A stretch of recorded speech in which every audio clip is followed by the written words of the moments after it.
Hello again and welcome back. Avion 404 here.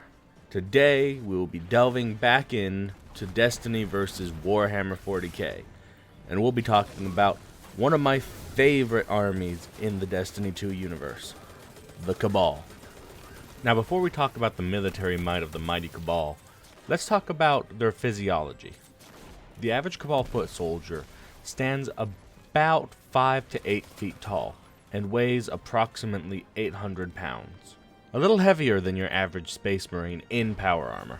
And like the Space Marine, a Cabal is 800 pounds of solid muscle. They may look like big tubby teddy bears, but they are beefcakes. And much like the Elixni, the Cabal can keep growing throughout their lifespan, becoming towering monsters later in life. To put it simply, the Cabal are space hippos from Jupiter, or a Jupiter-esque planet. We don't know a lot about the Cabal homeworld, other than it's humid and it's massive. And having such a massive homeworld means they have a lot of air pressure. Cabals have adapted to this massive air pressure of their homeworld, much like how deep sea creatures have adapted to the immense water pressure in the depths of the ocean. And what happens to a deep sea creature when you bring it up to the surface? It's easy to see just how much pressure the Cabal are under when you shoot them in the head. On a headshot, the suit is ruptured and all that pressure just explodes outward, blasting their helmet and their brains all over the battlefield. Now moving on from the beautiful bodies of our jiggly space pachyderms, let's talk about their equipment. Now as far as Cabal firearms are concerned, every single Cabal firearm can be whittled down into one category. Micro missiles. You got your slug rifle, which fires micro missiles, your projection rifle, which fires micro missiles faster, and your heavy slug thrower, which fires big micro missiles. Are those just missiles at that point? Cabal armor has to be as big and beefy as the Cabal themselves are. This is because in combat, the Cabal are vicious. They body slam everything they can, they're aggressive, they're like a hippo in heat. It's very common that after a battle, the Cabal will have to have a good chunk of their armor replaced because they've shattered it by slamming into things. They also have large tower shields wielded by the Cabal phalanx. These shields have the same specifications as the hull plating for their ships. So the Cabal were probably leaving for battle one day, and, the ship got blasted, debris was falling all around the field, and one of the Cabal looked at the blast door and was like, I can use this. That's a wall of metal and a wall of flesh. With that many walls, they probably classify as a small house. I wouldn't be surprised if their health insurance doubled as home insurance. Speaking of Allstate, let's talk about their vehicles. Let's start small and go big. The Interceptor is a Cabal motorbike-esque thing that's basically a tank built to go fast. The Harvester is a tank that's built to fly, and the Goliath is a tank. As you can tell, the Cabal's vehicles are just as beefy as they are. Now, past all this small fry stuff, let's talk about one of the Cabal's larger vehicles, the Imperial Land Tank. This thing is massive. It's like it was ripped straight out of Warhammer 40k and just tossed into the Destiny universe. This is a tank large enough to field an entire army. If we're going to look at it in comparison to something you might find in Warhammer 40k, it's pretty much on equal footing as the Manta. This would make it about a 2,500 point model. These massive land tanks are deployed onto the battlefield by Cabal carriers. Huge looming ships that fly over the battlefield, and deployed troops by peppering the field with Cabal balls. If you don't know what a Cabal ball is, imagine if God himself decided to egg your house. But instead of egging your house, he was egging you, and instead of using an egg, he used a Winnebago. Like Imperial drop pods, but somehow even more violent. Before we get into the nitty-gritty of whether or not the Cabal would survive in Warhammer 40k, let's talk about one last thing. That's the Cabal Battle Network. You see, the Cabal have a very advanced computer networking software that catalogs all of the data from the battlefield. And I mean all of it. It's in their armor, it's in their guns, it's in their ships, it's in every single part of their technology, and it records everything. When the Cabal pulls the trigger, it catalogs where the gun was aimed and what angle it was aimed at. It tracks the bullet and the sensors inside each and every single micro missile that tells where it hits, how much damage it does, and whether or not it was effective. And this happens for every single bullet. Do you know what that kind of information does? What that can do for an army? When the Cabal encounter a new type of enemy, they don't know anything about it. They don't know what its weak points are. They don't know what its physiology is. They don't know a damn thing. But as soon as they shoot it, they'll know whether or not it was effective. They shoot it in the gut, that was okay. They shoot it in the chest, that was better. They shoot it in the head, oh, that was really good. But who knows where this creature's head is? It could be halfway up their ass like a cockroach. And when every single gun on the field is relaying the best point to shoot and where the armor is the weakest, and transferring this data instantaneously to the commanders, that changes the entire dynamic of the battle. This new enemy, within minutes, they'll know exactly what its weaknesses are and exactly how to fight it. And at the same time, the opposite is true. They have all these sensors in their armor. Their armor is hooked up to the battle network. So when they encounter a new enemy type, their armor records where they get shot, what the effective penetration is, and how accurate these enemies are. So almost immediately, like within minutes, they'll know this new enemy type, they only aim for the chest, or they only aim for the head, or they only aim for the left foot for some reason. With this knowledge, the engineers will start reinforcing that part of the armor. And within days, the whole battlefield dynamic has changed because now they're better at fighting these things than they were on day one. Infinitely better at fighting these things because they've recorded months worth of battle data in minutes. And another thing. The last thing I want to touch base on is something that's unique to the Cabal that no other army in Destiny 2 has. Something that is commonplace in the 41st Millennium. Psykers. Now, while it's true the Hive may have something similar because they have magic and whatnot, that's a different beast entirely, and we'll get to them in their own video. Cabal, however, have Psykers, or Psions as they're called, creatures that use psychic energy to wreak havoc and lay waste on the battlefield. While Psions and Cabal are technically different races, the Psions are a slave race, and I will consider them part of the Cabal Empire, in the same way that I consider the Guavesa to be part of the Tau Empire. Fucking weeboos.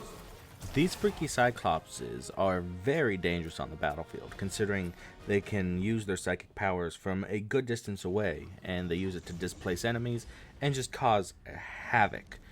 They have psionic blasts, psionic melees, they can fly to an extent, they can set things on fire, and they're all around a pain in the ass. They can also see into the future to an extent, so, that's fun. And I'm not talking about how, the Vex simulate every possible outcome so they can kind of predict what's going on. The Psions actively use clairvoyance to see the future. Or maybe they can smell the future with those 4 nostrils. Alright, now let's talk about how well the Cabal would survive if they were dropped into Warhammer 40k. We're gonna scoop up all of the Cabal forces, all of their planets, and just displace them. Just drop them right into the middle of Warhammer 40k. Just like with the Fallen, we're going to pretend like they're not going to be fighting each other anymore. If you know any bit about Cabal lore, you'll know they have internal conflicts just like anyone else. But to summarize it quickly, imagine an apartment complex full of people, and they all kind of get along, but there's one person who keeps buying really expensive things and living lavishly, and the others kind of resent him for it and believe that it's kind of needless. So they kind of decide that they want to kill this neighbor because they're assholes, but they know they can't kill the neighbor outright because it would piss off everyone else that knows this guy. And there's a lot of people who know this guy and respect this guy, and pretty much everyone outside of this apartment loves him. So they decide the best course of action, instead of killing him, is to tie him up and put him on a Navy aircraft carrier and just push him out to sea. A fully stocked Navy aircraft carrier with all the Navy forces on it, and he's now in charge of it. This plan is so dumb. It just goes to show why the Cabal haven't taken over the universe yet. Because they have everything else going for them. They're just stupid. Now that I'm thinking about it, that kind of reminds me of something else in the 41st Millennium. So, back to where we were. Bam! Cabal are in 40k. Everyone, everywhere, boom. I don't know how many planets they have, but I assume it's a lot. Because it is described that they are a very powerful conquering force. And their whole goal is to try and conquer everything. And I mean everything. So let's say they're dropped in, and immediately this alerts the Imperium of Man. Oh shit, big space hippos, let's go deal with them. So the Imperium of Man grabs their guns and their drums and their drums and their guns, haroo haroo, and charges ass first towards the Cabal. This would be a battle of the ages, considering the Cabal have so much firepower and so many tanks and so many vehicles. It is incredible. Now, I know. The Imperium of Man is colossal. Like, incredibly huge. Like, there was no room to expand outwards, so they started building upwards. I know this. I know all of this stuff about the Imperium. But even with all of that, it would still be a pain and a half to try and fight the Cabal. Considering, in Destiny, right now, the Cabal are fighting a war on 5 fronts. Against the Guardians, the Fallen, the Vex, the Hive, and the Taken. And they are still holding their own. And both forces are pretty equally matched. The Cabal could probably just stand there for days while the Guardsmen fire their laser guns at it and hardly tickle it. But going toe-to-toe with a Space Marine, I would love to see that. It would be like watching a strongman competition where the last challenge was a fight to the death. Because like I mentioned before, the Cabal are massive. A naked Cabal is the same weight as a Space Marine in armor. And while the Space Marine can probably lift a Cabal, the Cabal can lift the Space Marine. They'd be chucking each other across the field, engaging in glorious melee combat. Bolter rounds firing in both directions because they both use micro missiles because this is hardcore. The Cabal are the most hardcore group in Destiny from a strictly military standpoint. As far as tanks go, I'd say the Imperium has the advantage on just pure firepower with their tanks, but the Cabal's tanks hover, and that means they won't have to deal with any of the obstacles that a normal tank would deal with. So I'm going to say Imperium of Man has the advantage on firepower, and Cabal have the advantage on mobility, for once. Moving up a step, let's talk about the Titans. Now this is a hard one to gauge, because I know how incredible the Titans are. These walking behemoths that are just guns and anger. But the Cabal have the Imperial Land Tank. And that is a really hard comparison to make. Because I love the Titans, but I can acknowledge that a single Titan would not take out the Imperial Land Tank.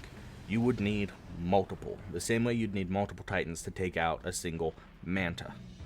Let's move up another tier to air superiority.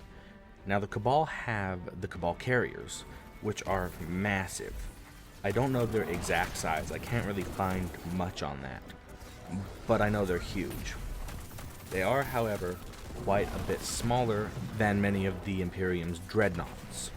And so I'd say the dreadnoughts would probably be able to kill the Cabal carriers. However, there are 2 more weapons at the Cabal's disposal that I have not yet mentioned. Firstly, let's discuss the Leviathan. This thing is colossal. It is one of the most dangerous vehicles I have ever seen in any medium. You know, outside of something like the Halo rings, because that's an apocalypse tier weapon. The Leviathan is a weaponized Ragnarok.